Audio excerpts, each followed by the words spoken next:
Hi, and welcome to Chesapeake Bites. In this series, we take a look at recipes from Chesapeake Farm and Bay to Table. I'm Chef John Shields, founder and CEO of our Common Table. It's a nonprofit organization with a mission to show how we can eat well, protect our environment, and rebuild our local food economy one dish at a time. Today in Chesapeake Bites, we'll be making a double chocolate kraut cake. Don't be afraid, it's absolutely delicious. Let's get cooking. Because I know why you're here. You don't care about the sauerkraut, some of you.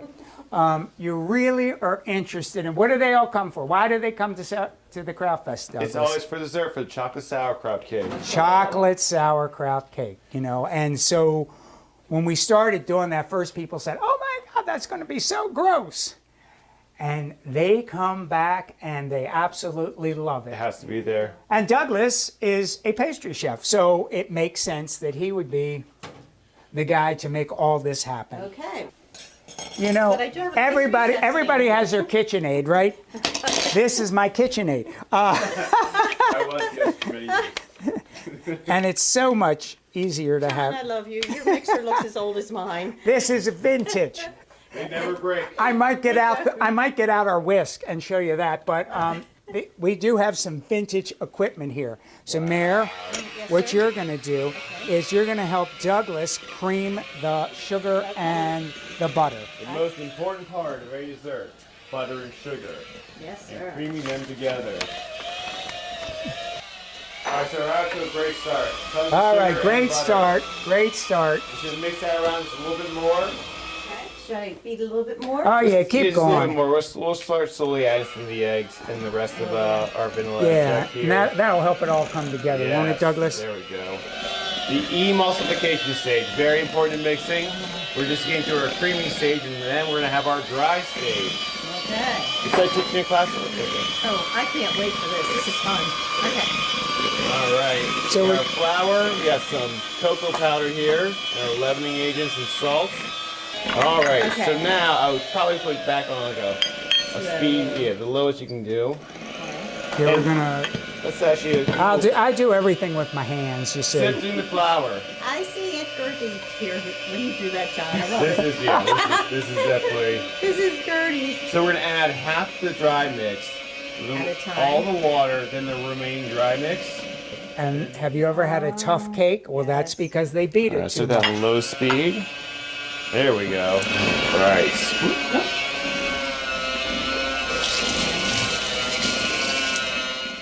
All right. And now slowly we'll get that in there. All right. Take that. And then we're just gonna take, Yeah, stir that around. scrape down our sides real quick. Make sure you get all that dry ingredients in there. Don't want any pockets of flour. And So the sauerkraut, we did the same thing with this kraut as the braised champagne cabbage.